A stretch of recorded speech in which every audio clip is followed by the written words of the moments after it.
কি বলছেন? জয় জয় যশোদা নন্দন সতীসুত গৌরচন্দ্র। অর্থাৎ যিনি বৃন্দাবনের মা যশোদার নন্দন, মানে যশোদা মায়ের পুত্র, তিনি নদিয়া নবদ্বীপে এসে সতীসুত গৌরচন্দ্র হয়েছেন, মানে সচী মায়ের পুত্র গৌরহরি হয়ে এসেছে। আর রোহিণী নন্দন, যিনি বৃন্দাবনের রোহিণী নন্দন বলরাম, সেই বলরামই এবার নদিয়া নবদ্বীপে নিত্যানন্দ হয়ে এসেছেন, নিতাই হয়ে এসেছেন। তাই এবার আমাদের বলছেন ওই যে ব্রজের কানা গৌর বল,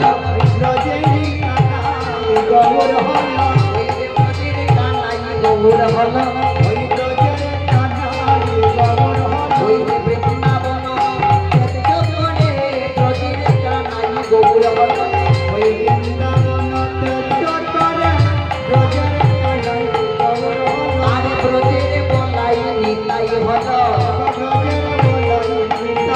ওই যে ব্রজের বলাই নিতাই হল, হরে কানাই গৌর হল বলে নিতাই হল, হরে কানাই গৌর হল, হরে ব্রজের বলাই নিতাই হল, হরে কানাই গৌর হল বলে, হরে ব্রজের বলাই নিতাই হল, কানাই গৌর হল বলে, হরে ব্রজের বলাই নিতাই হল, কানাই গৌর হল বলে,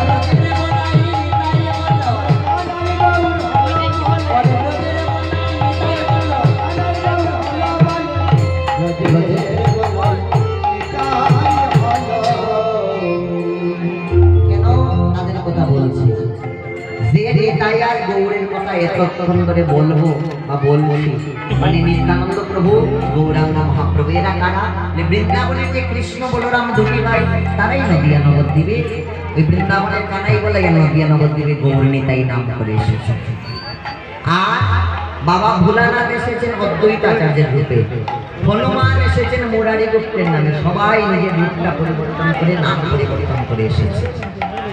তাই এই কলিযুগে মধুবাবা হরিনাম দেওয়ার জন্য নদিয়া নবদ্বীপে সচিনন্দন গৌরহরি আমার সচিমায়ের গর্ভ সুন্দরী সবতীর্ণ হলে এই যে কীর্তন, এই কীর্তন আমরা কেন শুনছি?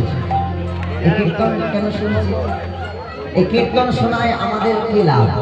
বলছে চেত দর্পণ মার্জন ভব মহাদাবাগ্নি নির্বাপন,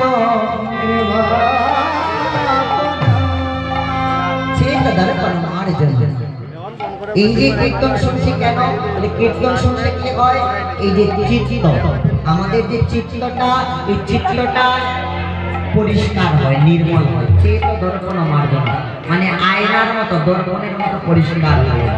চেত দর্পণ মার্জন ভব মহাদাবাগ্নি নির্বাপন, মানে ভব মহাদাবাগ্নি, এই গোটা বিশ্ব ব্রহ্মাণ্ড জুড়ে একটা অগ্নি জ্বলছে।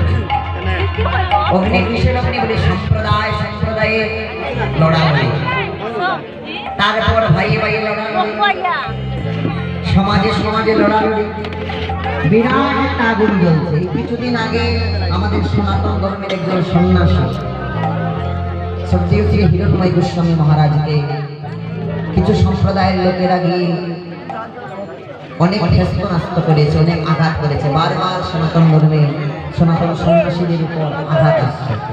তা আমরা যদি আমাদের সনাতন ধর্মটাকে সব যুবক দাদা ভাইয়েরা যদি মিলে না ধরে রাখেন, আমরা সবাই